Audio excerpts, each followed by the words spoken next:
चाहत सत्यबाई साईदास स्कूल 10वीं कक्षा की छात्रा हूँ। मैं आपके सामने जख्मी भारत के विषय पर कुछ प्रस्तुत करना चाहती हूँ। मंदिर में दाना चुनकर चिड़िया मस्जिद में पानी पीती है। मैंने सुना है राधा की चुनरी कोई सलमा बेगम सीती है। फिर क्यों हो गए हम यूं जुदा कि आप जोड़ने की बात होती है। राम मंदिर या बाबरी का पक्ष नहीं मैं लाई हूँ।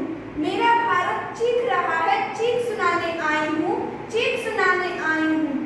अरे हृदय तो उस दिन फट गया मेरा जब मेरा तिरंगा हमसे यूं पूछता है कि क्या बात है भारत। मैं फहराने से ज्यादा कफन में दफनाने के काम क्यों आ रहा हूँ। अरे दर्द तो उस दिन हद से गुजरने लगा जब एक बूढ़ी माँ अपने फौजी बेटे के चिथड़ों को देखकर कहती है कि साहब मैं आप तो भर्ती में 1 इंच भी कम नहीं लेते, मैं आधा शरीर कैसे ले लूं। हम एक ऐसे समाज में रहते हैं जहां किसान जिसके घर की छत तक टपकती है वो फिर भी बारिश की दुआ मांगता है। हमें ऐसे समाज में रहते हैं जहां किसी की 4-6 बेटियां भी हो जाएं तो उसको गरीबी का नाम दे देते हैं। हमें ऐसे समाज में रहते हैं जहां किसी की 4-6 बेटियां भी हो जाएं तो हम उसे गरीबी का नाम दे देते हैं।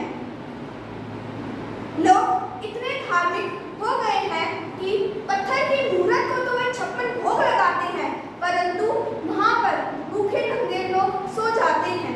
कभी इतने धार्मिक मत होना, कभी इतने धार्मिक मत होना कि ईश्वर को बचाने के लिए आपके हाथ इंसान पर उठ जाए। कभी इतने देशभक्त भी मत होना कि कभी किसी घायल को उठाने के लिए आप झंडे को जमीन पर ना रख सको।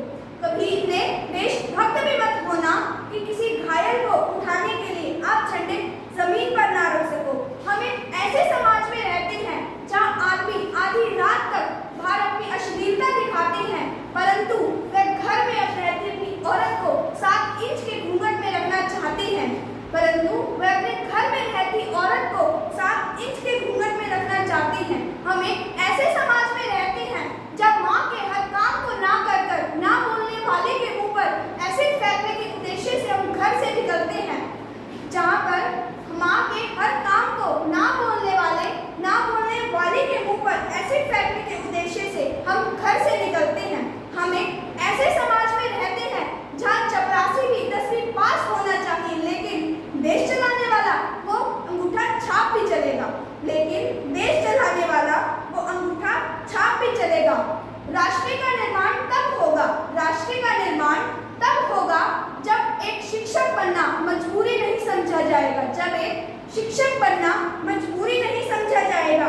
हमारे राष्ट्र का निर्माण तब संभव होगा, हमारे राष्ट्र का निर्माण तब संभव होगा जब बड़े-बड़े सपने देखने के लिए भरी-भरी जेबों की आवश्यकता नहीं होगी, जब बड़े-बड़े सपने देखने के लिए भरी-भरी जेबों की आवश्यकता नहीं होगी। यहाँ मौजूद सभी से मैं प्रार्थना करना चाहती हूँ। आशा है हिंदुस्तानी से, इल्तिजाबाद की हर एक हिंदुस्तानी से, इल्तिजाबाद की हर एक हिंदुस्तानी से, भले ही सरहद पर खून ना बहाइए, भले ही सरहद पर खून ना बहाइए, एक छिलका तो अदब से उठाइए, एक छिलका तो अदब से उठाइए। बिना पवन तिरंगा खुद ही खुद लहरा जाएगा, बिना पवन ही तिरंगा खुद ही खुद लहरा जाएगा। दुष्यंत कुमार जी के लफ्जों में कहूँ तो हमारे राजनेता कुछ इस प्रकार हमारी समस्याओं का निदान करते हैं। हमारे राजनेता कुछ इस प्रकार हमारी समस्याओं का निदान करते हैं कि पहले आंखें फोड़ देते हैं, और फिर चश्मे दान करते हैं। मुझे बहुत दुख होता है, मुझे बहुत दुख होता है